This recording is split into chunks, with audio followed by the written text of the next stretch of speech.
ketegangan kreatif tadinya segitiga antara Nasdem, PKS dan Demokrat menjadi ketegangan kreatif antara partai tiga ini dengan Anies, dengan capresnya. Seluruh harapan publik bahwa Anies akan bikin kontras, akan bikin antitesa, sekarang hilang itu.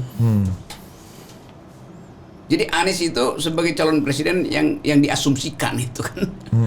Di belakang ini agak repot Pak Rocky. Biasanya kalau udah belakang hilang kan. Itu yang Pak Rocky serem loh. Material, feodal ya kan. Justru itu yang saya sebut bahwa kalau transaksinya di depan, artinya Anies ditawan oleh transaksi.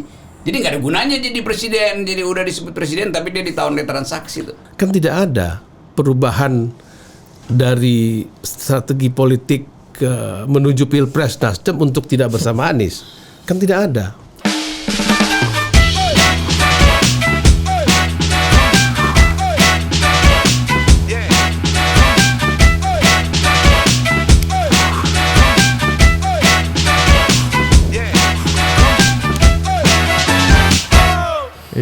Oke, kita lanjut ke yang kedua nih Pak Rocky, ke kuadran yang lain. Ya, ini di tengah Ganjar yang pestanya sempoyongan gitu ya. Anyep kalau kata Pak Rocky tadi. Ini ada yang masih belum bisa berpesta, yaitu Anies Baswedan. Ya, ini udah tanda tangan, teken, tapi belum ada kesimpulan nih. Udah deklarasi masing-masing. Sama juga nih soal Anies nih. Anies akhirnya jadi dealer, dia bukan jadi leader tuh. Kan dia nunggu hasil dealer di hasil tukar tambah dengan partai-partai ini kan. Padahal dia sendiri terima mandat untuk menentukan cawapresnya tuh. Kalau saya Anies, saya bilang ya ucapkan sendiri aja wakil Anda tuh. Tapi kan nunggu koalisi. Itu artinya Anda ditawan oleh koalisi tuh. Padahal Anda dapat mandat dari opini publik bahwa Anda tentukan sendiri. Jadi mestinya kalau belum putus di tiga partai, capres memutuskan aja secara sepihak. Iya, diputusin aja. Dia fait accompli. Jadi siapa? Anies yang mutusin. Memang ada klausul mandatnya ada di piagam itu ada. Diserahkan atau dibicarakan dengan capres. Ya, itu artinya Anies sebetulnya bukan presiden. Dia menunggu presiden sesungguhnya yang sebetulnya calon wakil presiden ini yang presiden sesungguhnya kan. Kan itu. Jadi Anies petugas partai juga dong? Iya, dia Anies. Jadi partai-partai ini bilang Anda memang calon presiden, tapi Anda tunggu kita ya. Loh, kita di piagamnya dibilang calon wakil presiden diserahkan kepada Pak Anies kok. Iya, itu formalnya begitu, tetapi materialnya tapi dibicarakan Anies disuruh tunggu. Tapi dibilang dibicarakan, diserahkan dan dibicarakan. Iya itu. Jadi Anies kalau dia leader, dia bilang saya diberi mandat oleh opini publik untuk menentukan calon wakil presiden saya. Bahkan opini publik artinya karena Nasdem udah bilang Anda tentukan sendiri, koalisi bilang maka saya ambil alih itu. Sehingga orang tahu bahwa Anies apapun resikonya dia sudah ucapkan. Yang saya inginkan adalah si ini itu.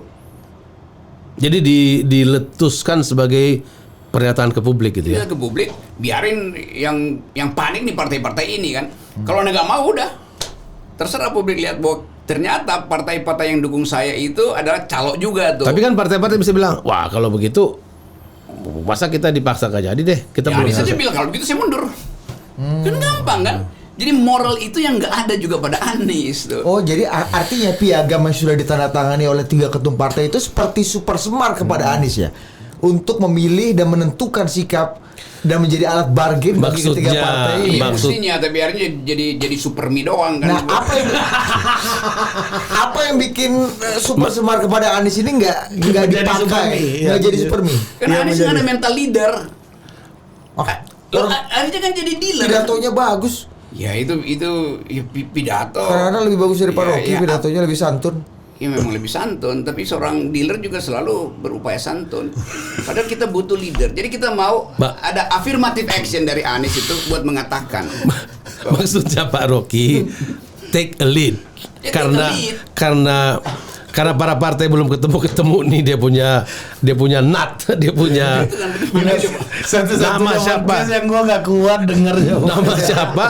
Jadi usul bijak dari Pak Rocky adalah ya karena komunikasinya buntu dalam mengatakan nggak bergerak kemana-mana untuk menentukan siapa, AE atau bukan, si Hovifa atau bukan.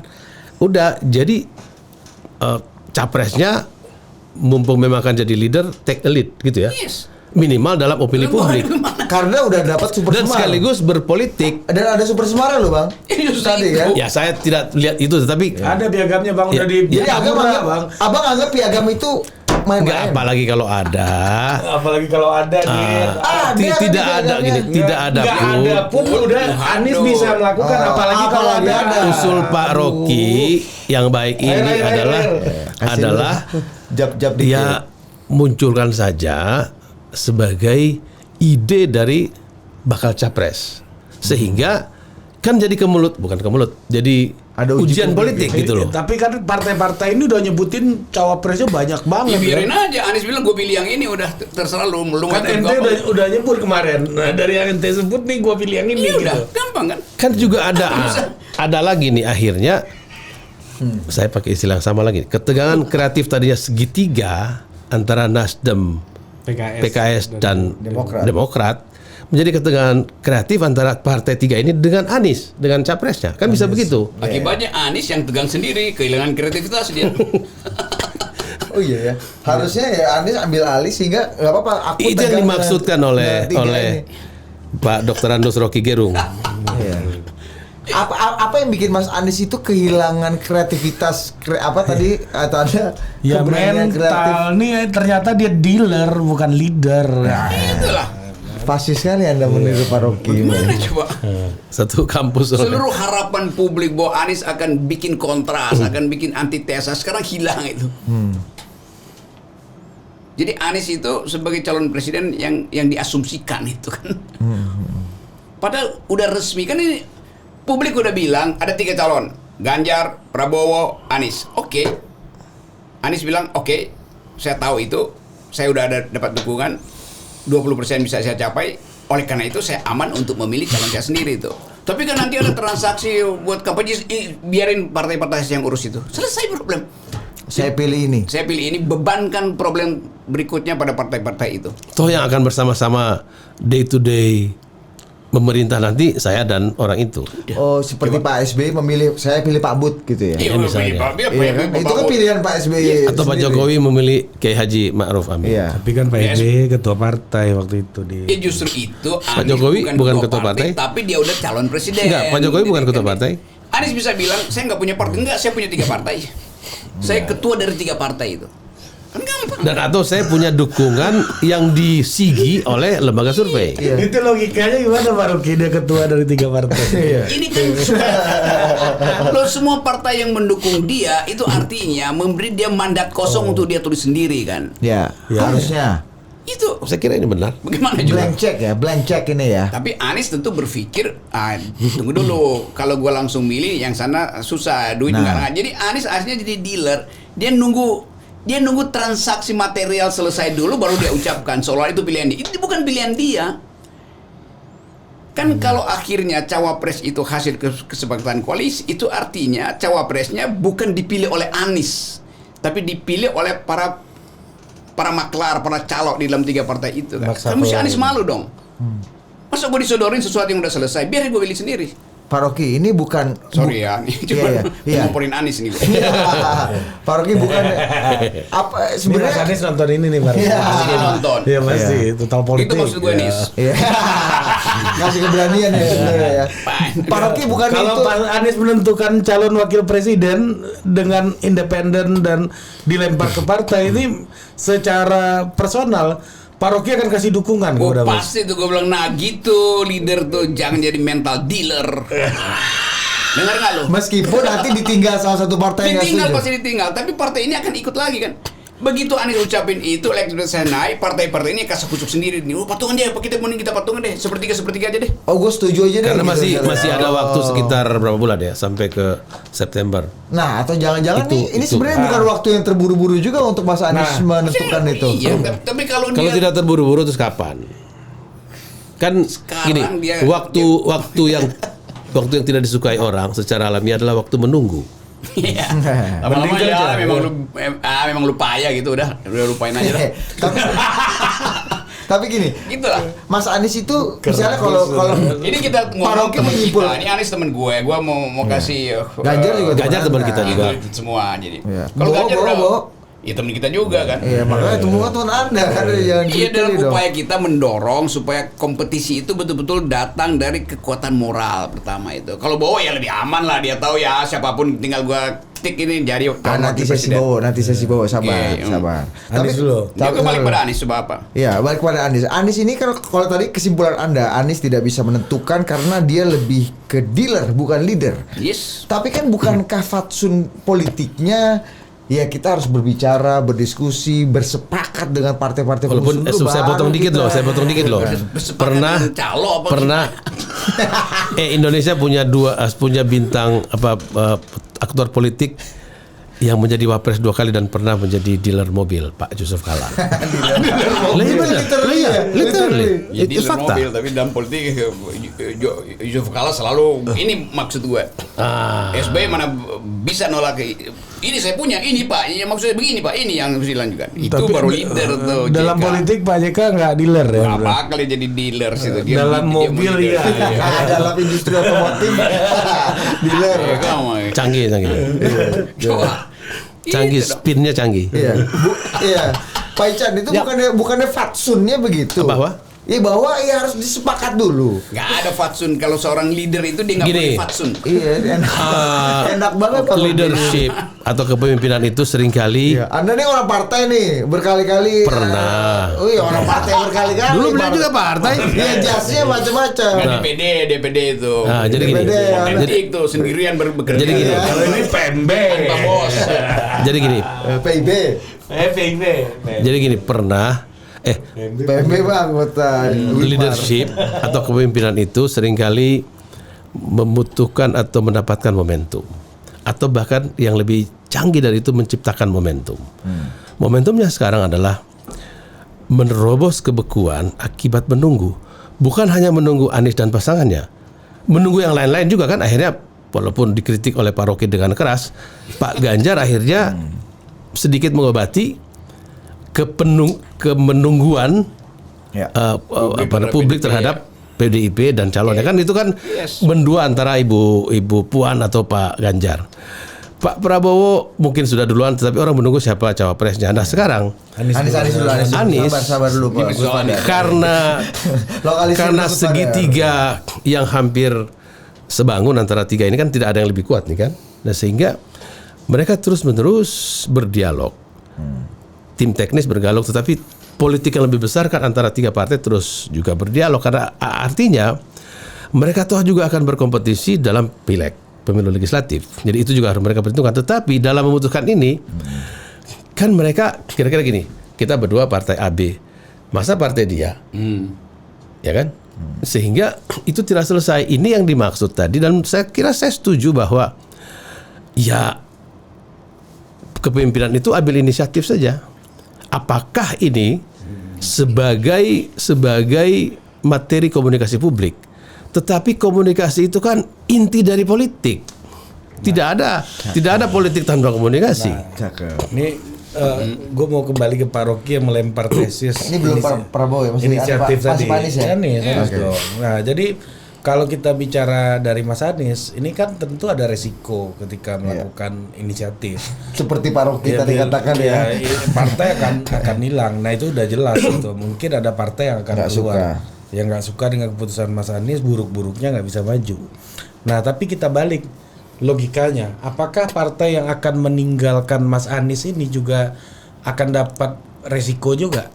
Atau memang mereka ninggalin Mas Anies, ya udah masa gue juga, misalnya PKS misalnya, ya sejelek-jeleknya gue 7% kok, ya udah gue punya independensi untuk melakukan. Walaupun pilihan PKS secara materi dan ideologi kan terbatas, dia nggak mungkin ke Ganjar, dia ke. Tapi kan dia mungkin ke Sandi misalnya, kalau Ganjar sama Sandi, atau dia mungkin ke Prabowo, karena kita punya tradisi 2 pilihan. Partai Demokrat juga pilihannya tidak banyak. Kan paling enggak ya gue punya capres yang menang nanti, dan gue seburuk-buruknya 7% dan gue punya bagian untuk menteri. Tetapi dalam hitungan politik praktis, bergabung dengan akhirnya 5 partai dengan cuma 3 partai kan beda.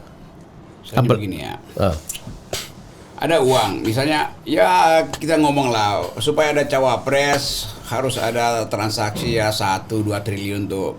Kalau calon gue nggak disetujui, bayar ke gue dong, kira-kira kan tagih-tagihan begitu kan, misalnya antara PKS dan Demokrat. Nasdem mungkin mengaku jangan ikutin gue dong di dalam permodalan ini karena saya udah kasih Anies itu kan 1 triliun misalnya tuh.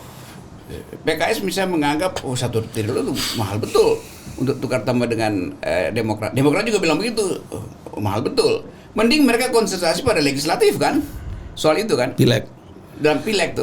Jadi konsekuensinya Anies nggak terpilih, tetapi partai-partai ini bisa konsentrasi pada pileg. Kan itu dasarnya kan, tukar tambahnya di situ. Tetapi mental itu kan nunggu elektabilitas Anies naik terus supaya nebeng di situ tuh. Jangan harap kotel efek gitu maksudnya. Jangan harap kotel efek, itu aja kan, real aja tuh. Tetapi dengan model kasak-kusuk begini kan rakyat merasa ini kok picisan betul nih partai-partai. Kalau Anda nggak mau dukung Anies, nggak mau masih ngotot cawapres Anda, ya udah nggak usah ikut di dalam koalisi perubahan ini kan. Tinggalin aja, bilang aja kami tidak mampu untuk membayar mahar, maka kami tarik dukungan dari Anies tuh. Kan selesai problemnya. Supaya Anies juga dapat kesan bahwa oke, kalau dia ragu-ragu ya udah saya tinggalin itu. Konsekuensinya apa? Anies nggak jadi presiden, ya udah ambil aja konsekuensi itu. Daripada moralnya hancur di ujungnya juga nggak dapat akhirnya kan. Pak Rocky ingin meminta kesepenuh hatian baik dari partai maupun dari kandidatnya.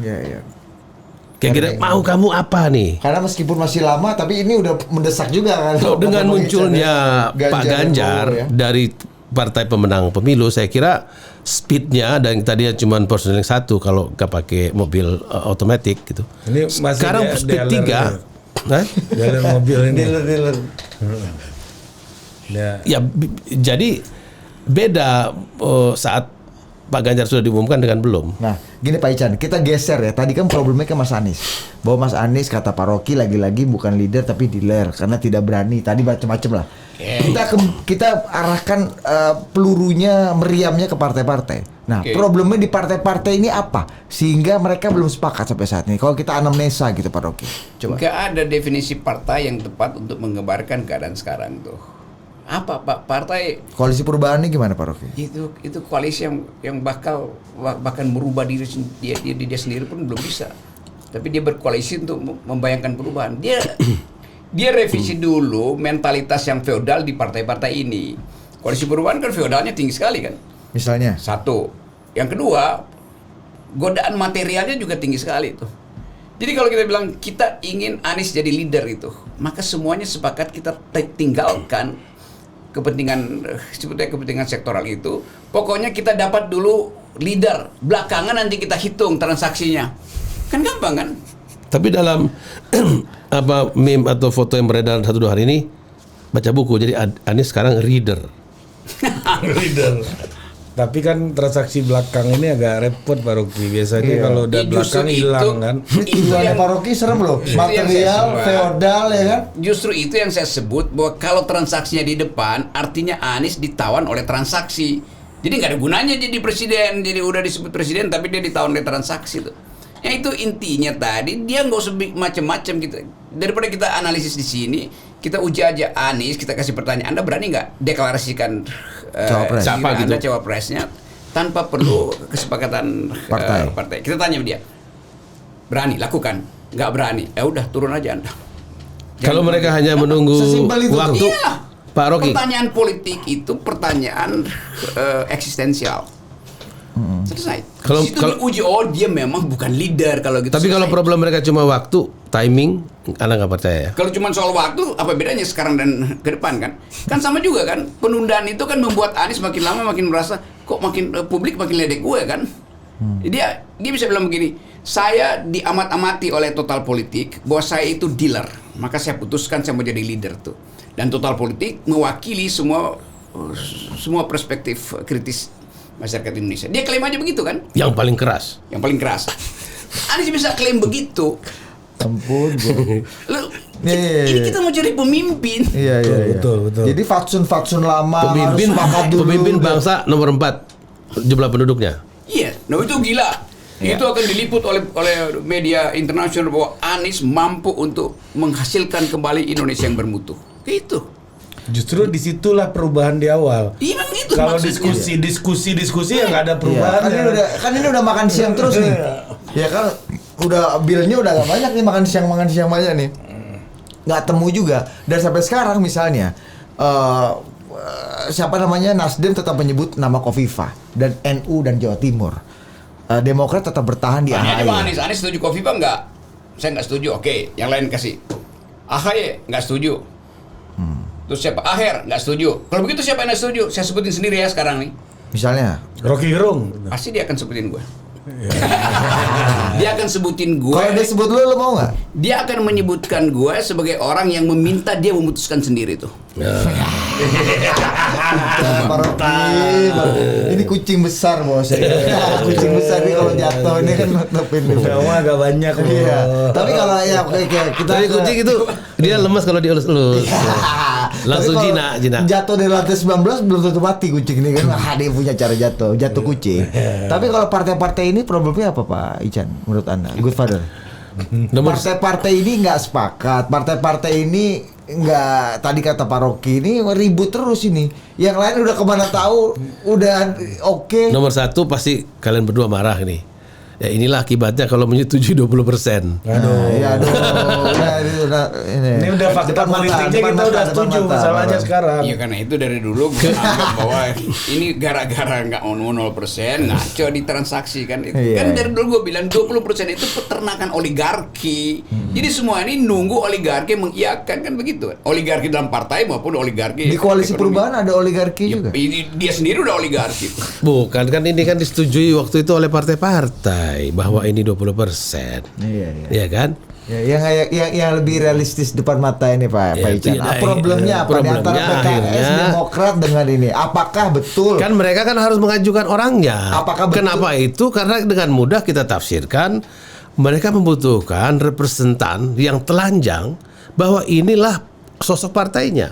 Karena berpotensi capres tidak membawa ideologi partai. Misalnya Anies Baswedan tidak bisa dianggap sebagai Nasdem karena dia belum anggota Nasdem. Demokrat Tetapi apalagi. misalnya kalau Agus Harimurti Yudhoyono pasti partai Demokrat karena dia ketua umum. Atau kalau Ahmad Heriawan dia kader partai utama, bekas gubernur di dapil raksasa yang bernama Jawa Barat, yang penting sekali dalam. Nah, Orang soleh. kan akhirnya itu tujuannya. Masa tujuannya bukan itu?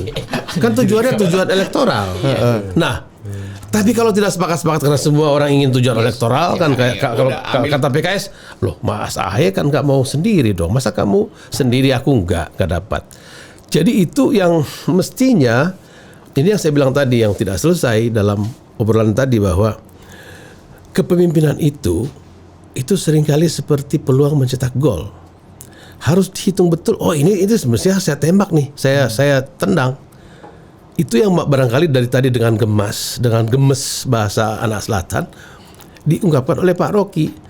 Ayo dong, umumkan saja. Jadi leader. Karena kalau nggak ini buntu terus. Ini soal waktu juga Pak Ican. Bisa. Tadi Tadi soal waktu misalnya ini yang gue maksud soal waktu. Gimana? Kalau nanti udah Pilpres kan, coba dulu gue dengerin Pak Rocky. tapi bisa juga. Bisa juga ini. Coba abang dulu dengan Rocky. Tapi bisa juga ini barangkali soal teknis, yaitu menunggu misalnya nih kebangkitan nasional 20 Mei ya, misalnya barangkali problemnya teknis. Kan tadinya Pak Ganjar juga dianggap akan dideklarasikan 1 Juni. Makanya temannya Bang Pak Rocky ini, Pak Muni ini tadi mau bikin deklarasi 14 Mei kan, musrah. Memang ke Ganjar. Oh enggak, maksudnya intercept ya, sebelum 1 Juni ternyata Pak Muni yang di-intercept. Tapi tadi menurut saya yang penting dari pernyataan Pak Rocky adalah, kan selalu saja pemimpin itu harus muncul secara natural dari kemelut. Apa kemelut sekarang? Kemelut kebuntuan negosiasi. Nah, itu bisa tidak diakui, tapi kan kelihatan tidak ketemu. Ya. Nasdem maunya ini, Demokrat maunya ini, PKS maunya ini, kan terang benderang di publik. Apa yang menyandra partai-partai ini sih Pak Ican? Gak ada yang menyandra, mereka ingin mendapat ekor. Ada yang menganggap Pak Surya masih tersandra dengan satu kakinya masih di kabinet Pak Presiden. Ada lagi problem-problem, misalnya menteri-menterinya yang kemarin ada di urusan dengan kejaksaan macam-macam. Ada sandra-sandra itu nggak Demokrat misalnya sampai sekarang yang kita lihat di dalam kanal-kanal komunikasi kan tidak ada perubahan dari strategi politik menuju Pilpres Nasdem untuk tidak bersama Anies? Kan tidak ada. Itu tentu dugaan-dugaan kita. Tapi kan kalau kita kembali ke lapangan kan tidak ada. Walaupun mungkin ada yang mengatakan bahwa kader-kadernya sedang dikilik-kilik, tapi kan tidak ada pernyataan yang cukup serius untuk kita pakai sebagai alasan bahwa Partai Nasdem sedang ragu-ragu, kan nggak ada. Jadi ya diterobos aja.